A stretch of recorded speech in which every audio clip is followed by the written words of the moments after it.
Hello అండి. నమస్తే.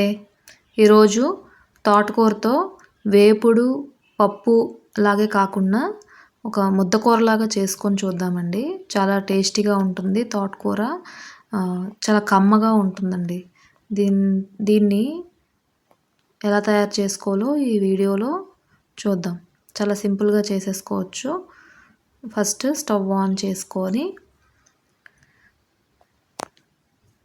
Stove on చేసుకోవాలండి. స్టవ్ ఆన్ చేసుకొని సిమ్‌లో పెట్టుకొని ఒక కళాయి పెట్టుకుందాం. ఈ కళాయిలో పల్లీలు ఫస్ట్ డ్రై రోస్ట్ చేసుకోవాలండి.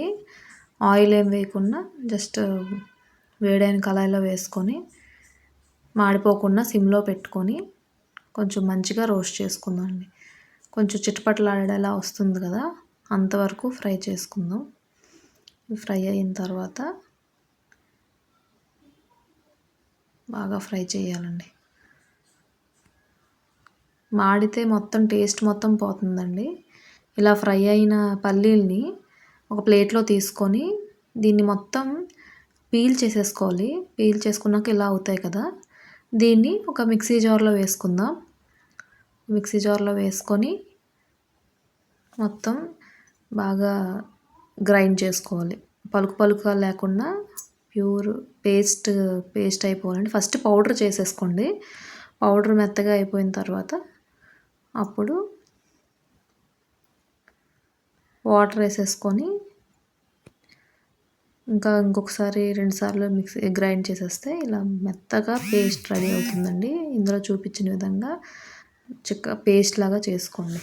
ఎక్కడ కూడా గింజలా లేకుండా మంచిగా చేసుకోండి.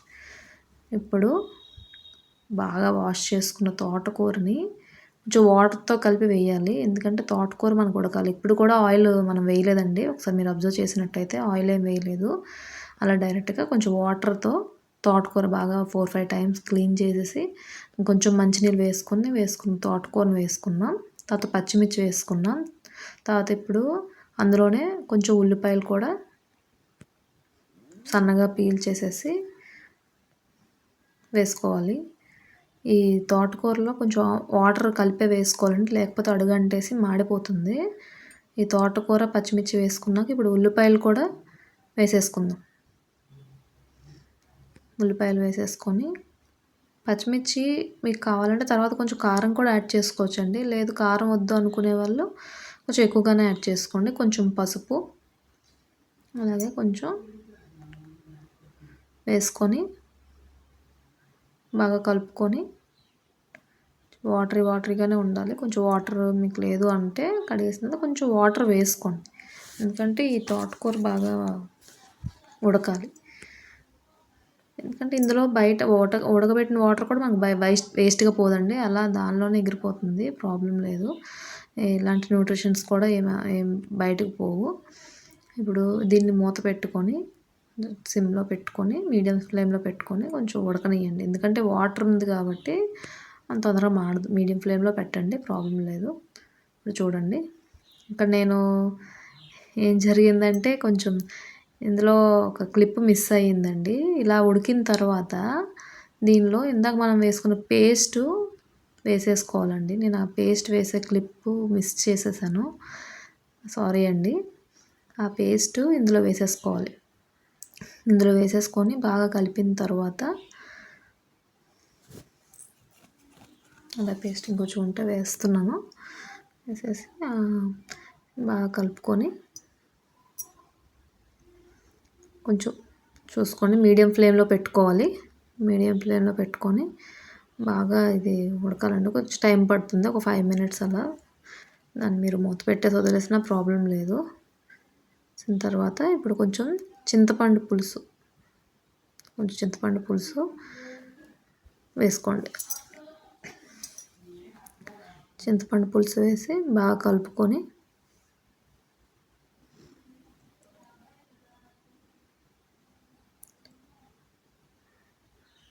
ఇప్పుడు కొంచెం సాల్ట్ వేసుకోండి.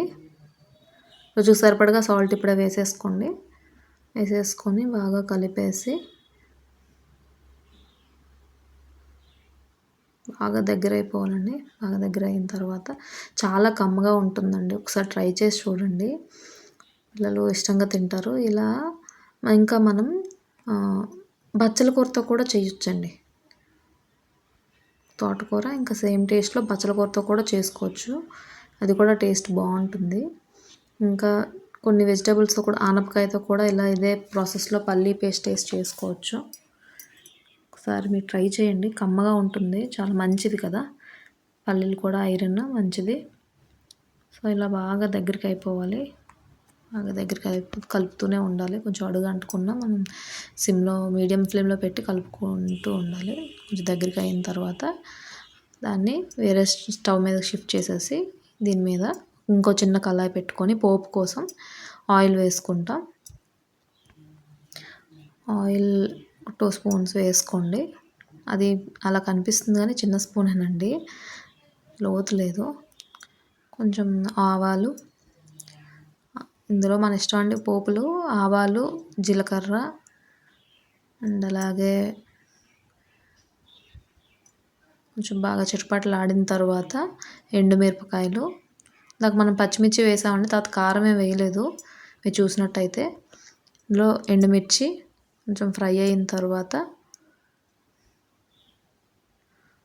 వెల్లుల్లిపాయలు వేసుకుందాం. వెల్లుల్లిపాయ కూడా కొంచెం ఫ్రై అవ్వాలి. తర్వాత ఇందులో శనగపప్పు, పోపులు మీ ఇష్టం అండి. శనగపప్పు, మినపప్పు అయినా వేసుకోవచ్చు. నేను ఇక్కడ ఓన్లీ శనగపప్పు వేసాను. ఇంకా మెంతులు కూడా వేసుకోవాలి. కొంచెం బాగా వేగనివ్వండి. వేగిన తర్వాత కొంచెం కరివేపాకు వేసుకుందాం. కరివేపాకు కూడా కొంచెం వేసిన తర్వాత కొంచెం వేగిన తర్వాత ఇప్పుడు కొంచెం ఇంగువ వేసుకుందాం. కొంచెం వేయండి, మరి ఎక్కువ వద్దు. కొంచెం లైట్గా వేసుకుందాం. వేసుకున్నాక బాగా కలిపేసి బాగా మిక్స్ అయిన తర్వాత స్టవ్ ఆఫ్ చేసేసి ఈ పోపుని కర్రీలో వేసేసుకొని కలిపేసుకోవడమేనండి. ముందు పోపు వేసుకొని ఇదంతా చేస్తే పోపు అది టేస్ట్ అంతగా బాగుండదండి. అందుకే ముందు కర్రీ అంతా అయిపోయిన తర్వాత లాస్ట్లో మనం తట్కా వేసుకుంటాం. వేసుకొని కొంచెం బాగా కలిపేసుకొని స్టవ్ ఏం ఆఫ్ చేసేసానండి అప్పుడే దానికి.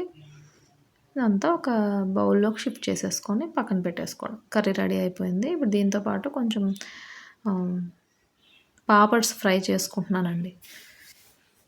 అందరికి తెలిసిందే కదా! అదే ప్యాన్ ఇంకా వేస్ట్ చేయకుండా వేరే ప్యాన్లో కాకుండా ఈ పోపు వేసిన ప్యాన్లోనే కొంచెం ఆయిల్ వేసి కొంచెం బాగా ఫ్రై అయిన తర్వాత పాపడ్స్ వేసి వేయించేసుకొని పక్కన పెట్టేసుకోవడం. పక్కన పెట్టేసుకొని ఇప్పుడు ప్లేట్లో సర్వ్ చేసుకుందాం. కర్రీ ఇంకా పాపడ్స్ రైస్తో పాటు రైస్ పెట్టేసుకుందాం. చాలా వరకు ఈ కర్రీ ఒకసారి ట్రై చేస్తే మాత్రం చాలా నచ్చుతారండి. కమ్మగా ఉంటుంది. నెక్స్ట్ తోటకూర ఐరనే కదా! నెక్స్ట్ పల్లీలు కూడా ఐరనే. ఐరన్ రిచ్ కంటెంట్ ఉంటుంది కర్రీలో. వేడివేడిగా దీంతో సింపుల్గా తినేయచ్చు. కావాలంటే దీని తర్వాత పెరుగన్నం తింటే ఫినిష్ అయిపోతుంది. మంచి మంచి లంచ్ ఫినిష్ అయిపోతుంది. ఇప్పుడు పాపడ్స్తో పాటు సర్వ్ చేసుకుంటున్నాను నేను. ఒకసారి టేస్ట్ చేసి చూద్దాం. యాజ్ యూజువల్ చాలానే బాగుంటుంది. ఏంటంటే నేను కొత్తగా స్టార్ట్ చేశాను కదండి యూట్యూబ్ ఛానల్. అంత మంచిగా నేను వీడియో క్లిప్స్ తీయలేకపోతున్నాను కానీ టేస్ట్ వైజ్ అయితే మాత్రం చాలా బాగుంటుందండి.